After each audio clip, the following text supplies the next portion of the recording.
본문 말씀을 가지고 이 앞주에는 에베소서 말씀인데 왜 사도행전 20장으로 넘어왔냐면 오늘 사도행전 19장과 20장이 바울 사도께서 일찍이 에베소 교회의 리더를 마지막으로 만나는 자리, 그러니까 에베소 교회 장로님들을 마지막으로 만나는 자리 밀레도 항구에서 그가 어떤 심정으로 3차 전도여행 중에 가장 긴 시간을 보냈던 3년이라는 시간을 에베소에 머물면서 목회하고 또 교회를 개척했으며 성도들을 세웠는가에 대한 내용이 구체적으로 담겨져 있어서 사도행전 20장으로 말씀을 에베소서에서 넘어왔습니다.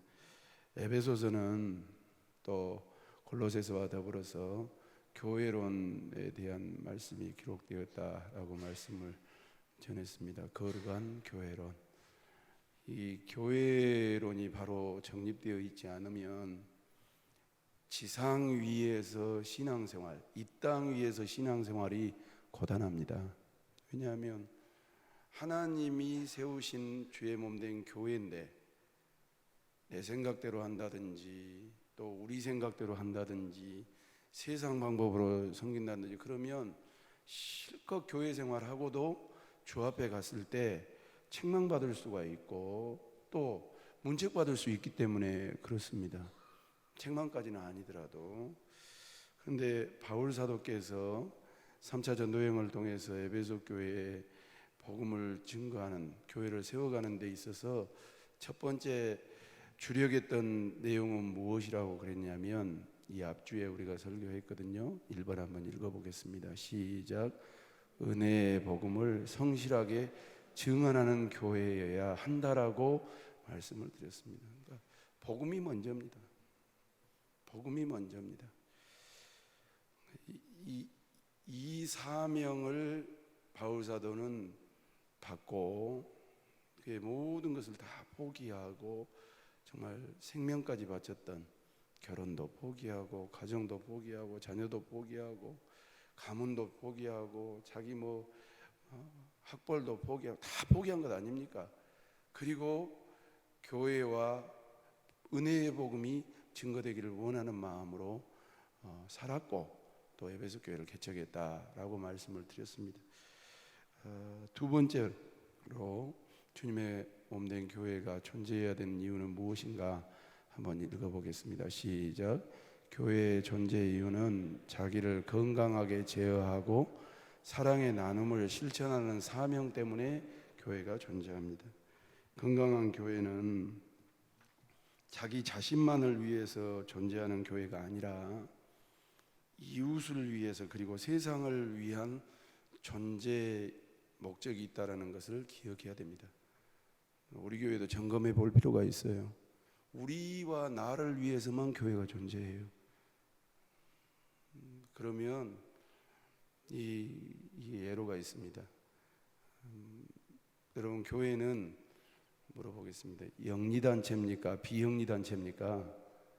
세상 사람들이 영리단체라 합니까? 비영리단체라 합니까? 비영리단체라 합니다. 사업을 해서 재산을 늘리는 그런 단체가 아니고 이 교회라고 하는 목적, 복음 사역을 위해서 세워진 공동체가 세상 사람들도 우리를 볼 때 비영리단체라고 그럽니다. 그냥 믿는 사람들이 교회에 덩어리가 커지니까 계속 세금도 안 낸 것들이 공격하잖아요. 저거들은 특권을 받으면서 우리는 벌어가지고 내는데 저거들은 안 내면서 왜 이런 소리가 나냐면 나와 우리만을 위해서 존재한다는 느낌이 들기 때문에 그러는 거예요. 잘 생각해 볼 필요가 있어요. 건강한 교회는 자기와 우리만을 위해서 존재하는 교회가 아니라 이웃을 위해서 그리고 세상을 위해 존재하는 교회여야 됩니다. 물론 주님의 교회예요. 바울은 이 진리를 3년 동안 에베소 교회 내에 가르쳐 왔다라고 말씀하고 있습니다. 20장 35절 말씀을 읽어보시죠. 시작. 범사에 여러분에게 모범을 보여준 바와 같이 수고하여 약한 사람들을 돕고 또 주 예수께서 친히 말씀하신 바 주는 것이 받는 것보다 복이 있다 하심을 기억하여야 할지니라. 에베소 교인들은 이방 그리스도인들이거든요. 그런데 의도적으로 범사의 여러분에게 모범을 보여준 바와 같이, 자기가 3년 동안 어떤 삶을 살았는가에 대한 모범에 대해서 보여준 것을 의도적으로 기록하고, 그 다음 단어가 뭐죠? 두 번째 줄 끝들이 수고하여. 따라합시다. 수고하여. 수고를 많이 해가지고 누구를 도왔다고요? 약한 사람들을 돕고. 여러분, 우리 교회가 약한 교회들 도와야 돼요. 선교사님들 도와야 돼요. 아십니까? 또 주변에 어려운 성도들, 이웃들을 챙겨야 돼요. 안 그러면 에베소 교인들처럼 나와 우리만을 위한 공동체로 보여요. 보세요. 우리 교회 재산이 얼마나 됩니까? 여러분 그런 생각 안 해보셨죠? 이 큰 네거리 딱 코너짜리에 1000평입니다. 1000평입니다. 평당 700만 잡아도 얼마 벌겠습니까? 1000만 원 잡으면 얼마겠습니까? 그런데 우리는 뭐라고 그러냐면, 우리는 다 내어준다고 그러고, 우리는 섬긴다고 그러고, 우리는 희생한다고 그러고. 여러분, 코로나 때문에 교회가 지탄받고, 뭐 그 전부터도 이렇게 자꾸 봐보세요. 저 보세요. 항상 두렵고 떨리는 마음으로 살아야 돼요. 주일날 요 주차장에 고급 승용차로 꽉 차 있다고 생각해 보세요.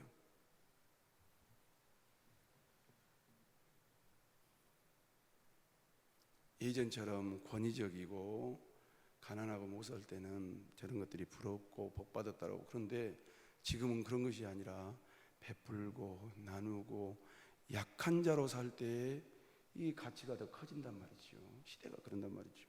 오늘 사도행전 20장 35절 말씀을 보니까 다시 한번 봅시다. 봐보세요. 범사에 여러분에게 모범을 보여준 바와 같이 수고하여. 수고를 해서 약한 사람들을 뭐하고? 돕고. 한 가지 더, 또 주 예수께서, 그러니까 에베소 교인들은 이방 그리스도인들인데 바울은 예수님의 직접 제자가 아니에요. 나중에 부활하신 주님을 만나긴 했지만 베드로, 야고보, 요한처럼 예수님을 따라다니면서 공동체 생활을 안 한 분인데, 그분이 뭐라고 언급하냐면, 또 주 예수께서 친히 말씀하신 바 주는 것이 뭐한 것보다 받는 것보다 복이 있다 하심을 기억해야 할지니라라고 지목하고 있어요. 성도 여러분, 바울은 에베소 교회에 주는 것이 받는 것보다 더 복이 있는 교회라고 강조해주고 있습니다. 이 뜻은 give and take가 아니에요. 내가 요만큼 줬으니까 너희들 이만큼 해줘, 그게 아니란 말이죠. 또 내가 헌금 이만큼 했으니까 교회는 이만큼 해야 돼, 그게 아니에요. 조건 없이 주는 것을 말합니다. 그리고 교회의 개척자요 지도자인 자기 자신이 그런 삶의 모습을 실천함으로 욕심으로부터 자유한 교회상을 만들고자 노력했다는 사실이에요. 이렇게만 설교를 하고 내 이 설교 준비하면서 굉장히 조심스러워요. 다시요. 교회의 개척자고 지도자인 자기 자신이 그런 삶의 모습을 실천함으로 욕심으로부터 자유한 교회상을 만들고자 했다는 의도성을 가지고 있다고 설명하는데, 바울이 이 에베소 교회뿐만 아니라 데살로니가 교회도 그랬거든요. 그 지역 사람들이 그렇게 생각한 거예요.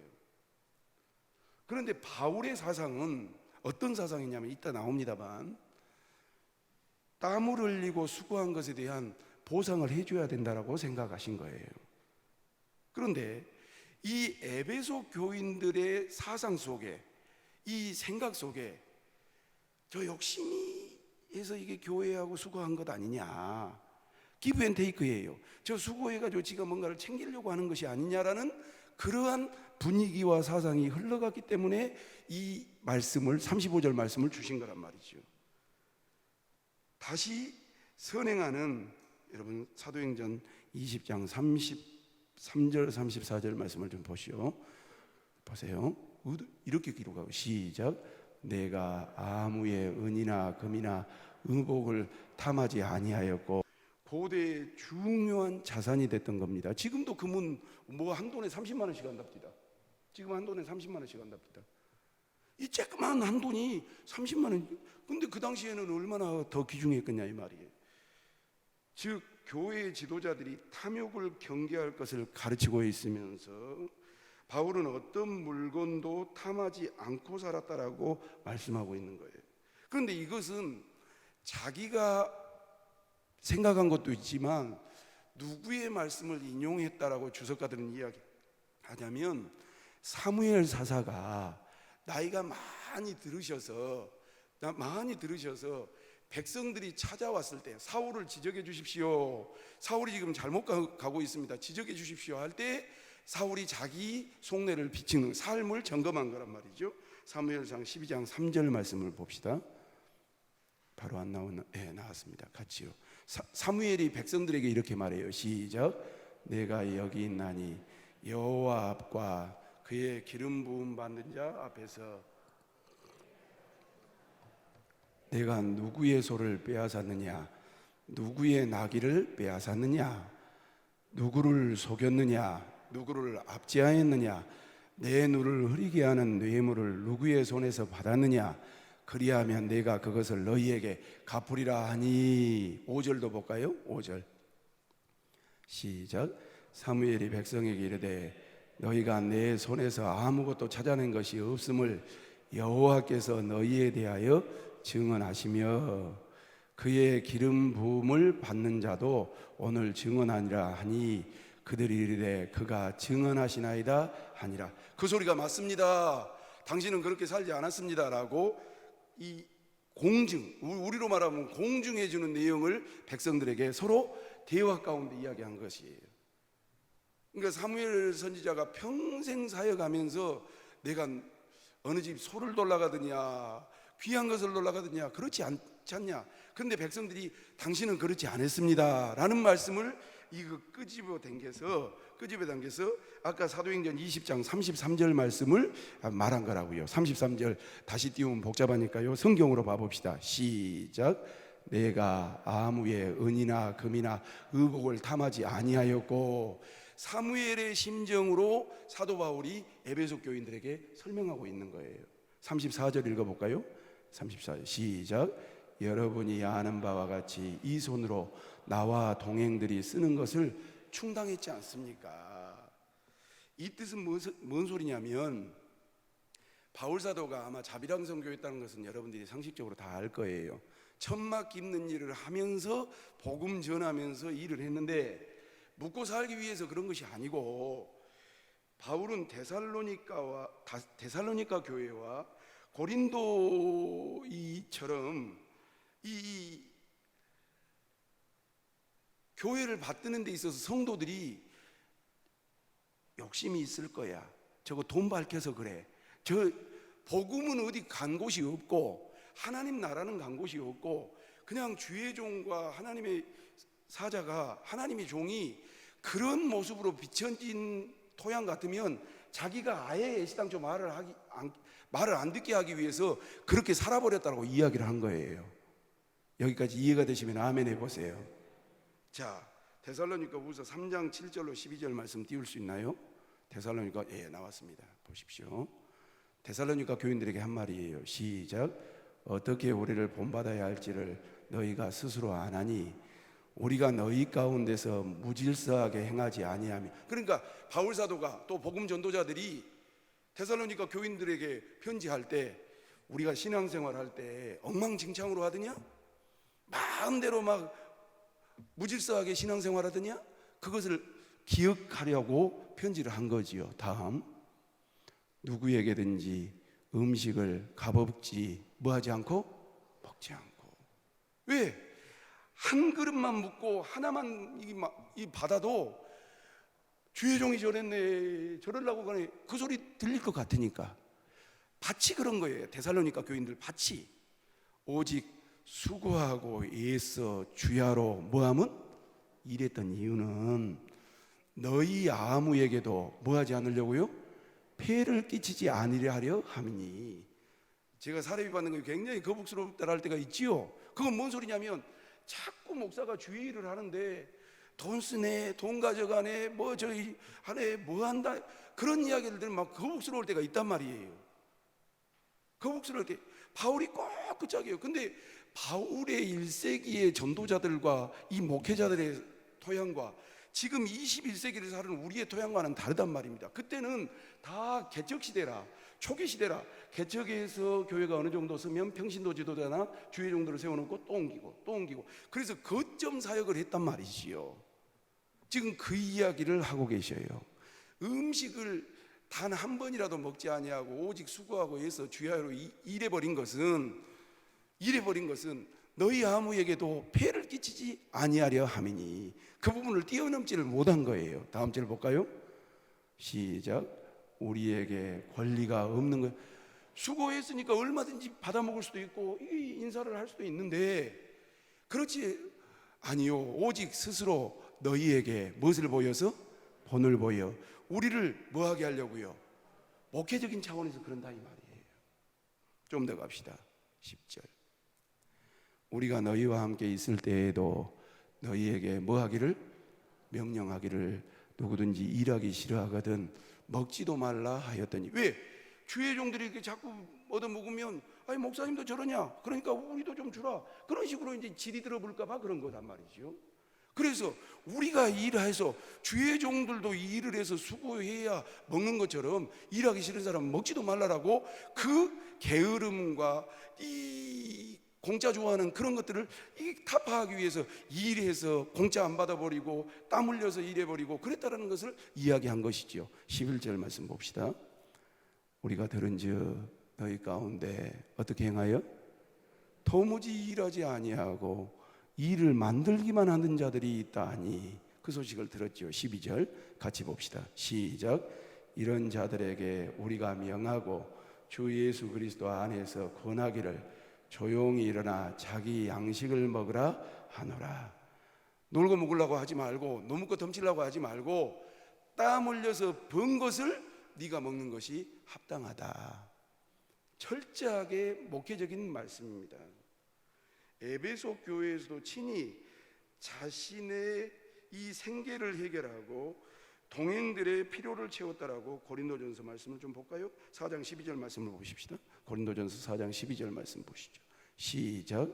또 수고와 친히 손으로 일하며 모욕을 당한 즉 축복하고 박해를 받은 즉 참아버렸다. 뭔 소리를 하든지 간에 그냥 할 말이 많은데 꼭 참았다. 되려 축복해버렸다.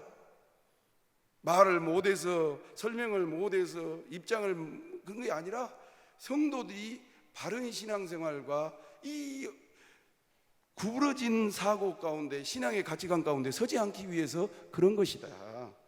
또 데살로니가 전서 2장 9절 말씀도 좀 보시지요. 시작. 형제들아 우리의 수고와 애쓴 것을 우리가 어떻게 살더냐? 너희 아무에게도 폐를 끼치지 아니하려고 밤낮으로 일하면서 너희에게 하나님의 복음을 전하였노라. 사랑하는 성도 여러분, 이 복음이 복음되기 위해서 헌신하는 이 모습을 우리가 조금 목회자도 그렇고 성도들도 그렇고 이해하면서 이 땅 위에 사는 날 동안 물질과 주의 종의 관계와 주의 종 후대하는 부분에 있어서 뛰어넘고 성숙하시기를 주님의 이름으로 축원합니다. 우리 오늘 남전도에 갔다 왔는데 봐보세요. 교인들 대부분은요 목사님을 조심스럽게 여겨요. 근데 대부분은 돈 이야기예요. 그걸로 잡으려래요. 설교는 조심해요. 왜? 어떤 분은 깨닫고 어떤 분은 자기는 못 깨달았는데 목사님 설교를 통해서 또 깨닫는 분들이 있으니까 조심해야 돼. 그러니까 조심스럽게 말씀하신다고요. 근데 이 사례비 받는 거, 목회 활동하는 거, 또 이게 대비 쓰는 거, 그런 걸 가지고 이제 해요. 그럼 가운데서 끼어요, 우리가. 선교 어려운 교회, 또 이게 애로가 있지요. 그러면 참 바울 사도의 마음이 참 이해가 돼요. 그러나 모든 복음 전도자에게 해당한 것이 아니다. 왜? 복음 전하는 자가 그 수고의 대가를 받은 것이 당연하다라고 바울은 아까 말했던 것처럼 고린도 교회, 데살로니가 교회, 에베소 교회 그렇게 가르쳤지만 기본적인 바울의 사상은 무엇이냐면 고린도전서 9장 12절로 14절 말씀을 좀 볼까요? 다 같이 봐요. 시작. 다른 이들도 너희에게 이런 권리를 가졌거든 하물며 우리 일까 보냐? 다른 사람들도 다 일하고 대가를 받는데 우리는 그거 못 받은 줄 아느냐? 그렇게 이야기한 거예요. 그러나 우리가 이 권리를 뭐하지 아니하고 쓰지 아니하고 범사에 뭐하는 것은 참는 것은 그리스도의 복음에 아무 장애가 없게 하기 위해서 그런다. 그러니까 뭐 교인들이 뭐 할 수 있죠. 그럴 수 있어요. 그런데 말씀 못하고 그냥 꼭 참는 것은 복음 때문에 그런 거예요. 다음 절 볼까요? 13절 시작. 성전에서 일어나는 이들은 성전에서 나는 것을 먹으며 제단에서 섬기는 이들은 제단과 함께 나누는 것을 너희가 알지 못하느냐? 대려 고린도 교인들에게 질문하잖아요. 다음 절 볼까요? 14절 시작. 이와 같이 주께서도 복음 전하는 자들이 복음으로 말미암아 살리라 명하셨느니라 라고 주님까지 끌어들여서 설명하고 있는 것이지요. 여기에서 바울의 경우 당시 반대자로부터 탐욕으로 일한다, 그런 분들이 계시면 어떤 빌미도 잡히지 않으려고 해서 스스로 권리를 포기해 본 거예요. 특수성상. 그리고 낮은 자리에 본을 보이기 위해서 그렇게 행했던 것을 우리는 기억해야 된다는 것을 기억하고, 성도 여러분, 자신을 위해서 철저하게 절제하고 이웃을 위해서 나눔을 실천하기 위해서 모든 재정적인 흐름과 사용을 이게 우리가 할 수 있도록 저를 좀 기도해 주시고, 뭐 풍덩풍덩 쓰면 안 되지요. 기도해 주시고 정말로 여러분들이 뛰어넘지 못하면 내가 안 써야지요. 그러나 이건 마땅히 주의 종으로서 해야 될 일이라고 그러면 여러분 아까 말씀드린 give and take처럼 나는 헌금했는데 지가 뭐 이 인본주의적처럼 가면 안 되고, 처음 말씀드렸던 것처럼 교회가 세워진 목적에 합당하게 쓰임받을 수 있는 우리 교회가 되시기를 주님의 이름으로 축원합니다. 자꾸 말씀드렸죠. 따라합시다. 헌금은 크게 합시다. 헌금은 내가 드리려고 마음 먹는 순간부터 누구의 것이라고요? 하나님의 것이라고요. 동의하시면 아멘 해보세요. 내 지갑에 얼마가 있어요. 저도 이번 주에 11조 하는 주간이네요. 자, 그러면 이번 주에 11조 얼마다? 그 순간 인색한 마음이 들어서도 안 되고 아까운 마음이 들어서도 안 되고, 뭐가 나를 지배해야 되냐면 하나님의 말씀이 나를 지배해야 됩니다. 아멘입니까? 그 사람이 은혜 받은 사람입니다. 돈 안 아까운 사람이 어디 있어요? 돈 안 아까운 사람이 어디 있습니까? 그러나 내가 11조를 드리지만 이 말씀과 은혜가 지배한다는 소리는 뭐냐면, 따라합시다. 아버지, 크게 합시다. 아버지, 나의 모든 것이 누구 것이라고요? 하나님의 것입니다. 그런데 나도 이 땅에서 살아야 되니까 그것을 믿음의 표로 11조로 드리는 겁니다. 영광 받아 주시옵소서. 그리고 내 패스포드에 있다니까요. 그리고 그것이 나와서 하나님 앞에 드리면 재정부로 간다. 여러분, 그냥 하나님이 연락하신다라고 믿으시면 돼요. 아멘입니까? 그리고 재정부도 정확하게 계수하고 위원회도 그렇고 주일학교도 그렇고 목회자도 그렇고 그 예물을 바로 하나님의 뜻대로 사용하면 하나님께서 영광을 받으실 줄로 믿습니다. 그거 이제 알기 시작하면 이제 선악과가 따지는 거죠. 옳으냐 그러냐, 왜 이걸 썼냐 안 썼냐, 많으냐 적냐, 그것은 누가 평가받는 거냐면, 따라합시다. 재정을 크게 합시다. 재정을 사용한 사람이 하나님 앞에 가서 책망을 받든지 칭찬을 받든지 그러는 거예요. 하나님께 드려진 예물을 가지고 홈리와 비느하스처럼, 봐보세요. 홈리와 비느하스처럼 아이 살코기를 좋아하니까 살코기 먼저 띨시다, 밑에 사람 시켜가지고 그렇게 쓰면 하나님께서 삶을 저주하는 것이고, 여 한나처럼 새끼를 맡겨놨는데, 사무엘이라고 하는 꼬마를 맡겨놨는데, 아이고 핏덩이지만 이렇게 아이를 하나님 앞에 맡겨놨으니 선지자께서 얼마나, 엘리 대제사장께서 얼마나 고생할까. 그리고 바리바리 싸가지고 드리기도 하고 하나님 앞에 제사도 드리면 그것을 통해서 하나님이 영광을 받으시고 살기도 하는 것이고. 이해가 되십니까? 제발 부탁인데, 그런다고 감사를 하지 말고 재정을 불투명, 그게 아니에요. 철저하게 해야지요. 그러나 교회는 하나님의 목적대로 쓰이기 위해서 우리가 연보한 줄로 믿습니다. 교회가 부흥하고 건물이 커지는 것이 참 외관적으로나 또 우리 마음속에 프라이드가 생기지요. 열심히 해서. 그렇지만 교회라는 조체가 무언가? 주님의 몸된 교회다. 주님은 무엇을 하셨는가? 아까 말씀드렸던 것처럼 주는 자가 받는 자보다 복되다고 했다. 그리고 세상 사람들은 교회를 뭐라는가? 영리단체가 아니고 비영리단체로 생각을 한다. 비영리단체는 이 재산을 가지고 사회에 환원하고 선한 일을 하기 위해서 세금도 안 걷고, 그런 일을 하기 때문에 세금을 징수를 안 한다. 그러면 우리 교회는 어떻게 서가야 될 것인가? 잘 명심하고 이 부분에 정말 성숙한 그리스도인들이 되시기를 예수님의 이름으로 축원합니다. 부족하지만 우리 모두 이런 교회상을 만들기 위해서 애를 써야 됩니다. 저와 여러분들이 주께 드린 이 헌금을 하나님을 위한 물질이라는 것을 인식하는 것으로 바탕으로 해서 사용하는 것이 중요하다라고 정리할 수 있겠습니다. 한순간도 잊지 아니하고 재정의 청지기로 살아오고자 애써야 함을 들을 수 있습니다.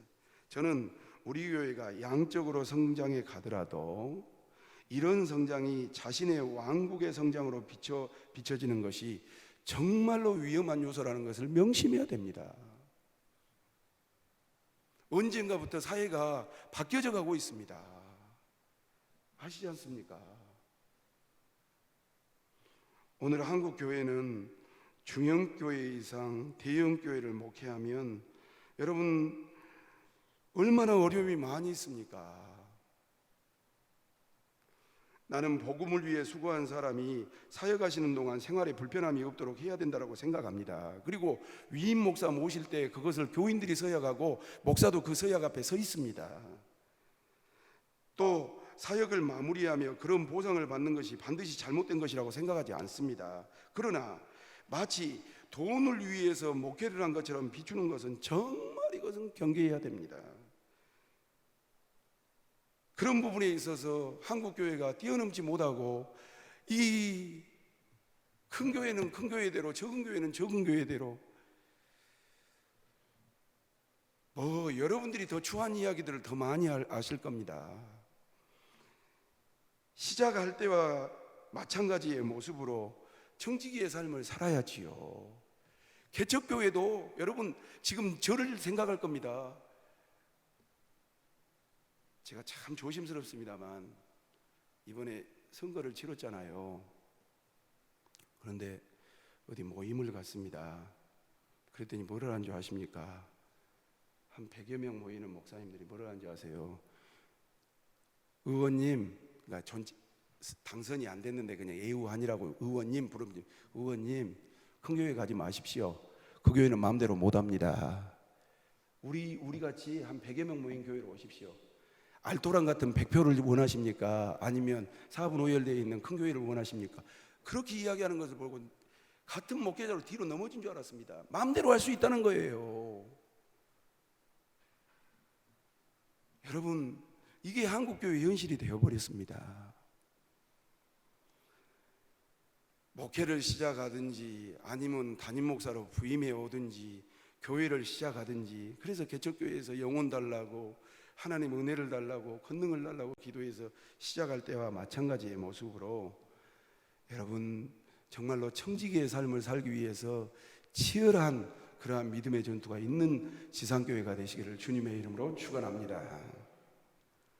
어쩌면 이런 약속 이행은 지금까지 우리가 해온 어떤 설교에 은혜 받는 것보다, 또 목회자로서 어떤 감동적이고 은혜를 끼치는 설교보다 더 중요하고 실천하기 어려운 내용일 수도 있다는 겁니다. 그리고 해년마다 결산을 해보고 이제 교회가 실질적으로 선교와 구제에 사용하고 또한 교회가 어떤 모양으로 자리 잡아가고 있는가를 볼 수 있는 것은 대단히 중요한 것입니다. 먼저는 제가 점검해 봐야 되고요. 또 우리 장로님들이나 무엇을 점검해 봐야 되는가? 처음 말씀드렸던 것처럼 나와 우리를 위해 살고 있는가? 그것도 필요합니다.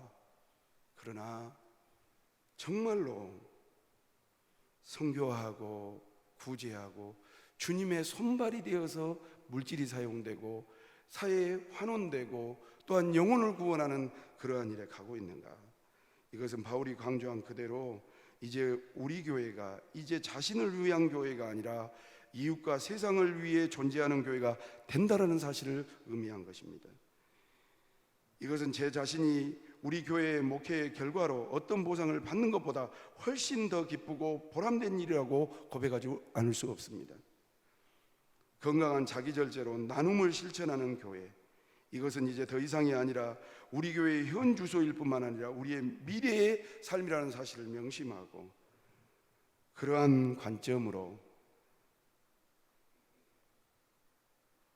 정말로 자신을 위한 것이 아니라 세상을 위해서 존재하는 교회, 이웃을 위해서 존재하는 교회 뿐만 아니라 건강한 자기절제로 나눔을 실천하는 교회로 발돋움하기 위해서 정말 우리 모두가 지혜를 구하고 영역을 가질 수 있는 우리 모두가 될 수 있기를 주님의 이름으로 축원합니다.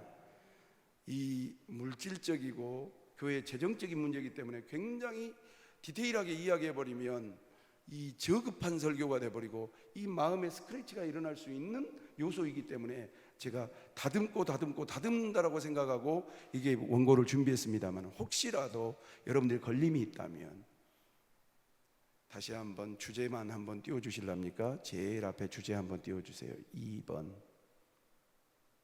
주님의 몸된 교회가 존재하는 이유. 다 같이 읽어봅시다. 시작. 교회의 존재 이유는 자기를 건강하게 제어하고 사랑의 나눔을 실천하라는 사명 때문에 존재한다는 사실을 기억하면서 여러분 주님의 명령과 우리 믿음의 선진들의 그 길을 잘 생각하고 또 지금 이 시대의 시대적인 사명을 잘 생각하면서 하나님 앞에 영광이 될 수 있는 우리 중앙장로교회가 되시기를 주님의 이름으로 축원합니다. 저도 언젠가는 은퇴를 할 것 아닙니까? 은퇴를 할 것 아닙니까? 교회는 안 준다고 그러고, 봐보세요. 교회는 안 준다고 그러고, 목사는 100세를 살아야 되는데 어떻게 해야 되려고. 그러니까 이제 감정이 대립되고 뭐 이게 각이 생겨서, 그래서 베레분 교회가 한두 교회입니까? 성령으로 시작해서 육체로 맞춰버린 교회, 그렇게 분위기 좋았는데 다 깨져버린 교회. 준비 잘해서 여러분 진짜로 주 앞에 연락될 만한 그러한 교회로 족적을 남기시기를 주 예수님의 이름으로 축원합니다. 이런 교회, 이런 설교는요 한 5년에 한 번이나 10년에 한 번 할까 말까 한 설교입니다. 그냥 본문이 나와서 한다라는 거 명심하시고, 그런다고 아무것도 안 해버리면, 여러분 아무것도 안 해버리면 교인들은 각자 다 생각할 것 아닙니까? 어디 교회는 그랬다네, 어디 교회는 그랬다네, 어느 목사님은 그랬다네, 아이고 내가 아는 목사님은 이렇다네. 그것은 성경이 아닙니다. 경우지 꼭 명심하셔서 정말 자기 절제와 복음을 위한 잘 수종될 수 있는 물권으로 승리할 수 있는 성숙한 우리 중앙장로교회가 될 수 있기를 예수님의 이름으로 축원합니다. 기도하겠습니다. 하나님 아버지, 오늘도 말씀 주셔서 감사합니다. 이 말씀 마음에 잘 새기고 목회자도 또 성도들도 우리 교회에도 하나님 선교지와 또 연약한 교회 또 노예 총회 또 이웃들 또 우리 교회 안에 여러 연약한 성도들 새가족들 또 기존 교인들 목회자들 대하는 것들 잘 하나님 성경적으로 가치관을 세우셔서 하나님의 능력이 하나님의 역사가 하나님의 평온함이 우리 교회를 정말 다스릴 수 있도록 역사하여 주시옵소서. 하나님의 놀라우시는 정의 온 교회 가운데 함께 하시기를 간절히 원하옵고 예수님 거룩하신 이름으로 기도 올리옵나이다. 아멘.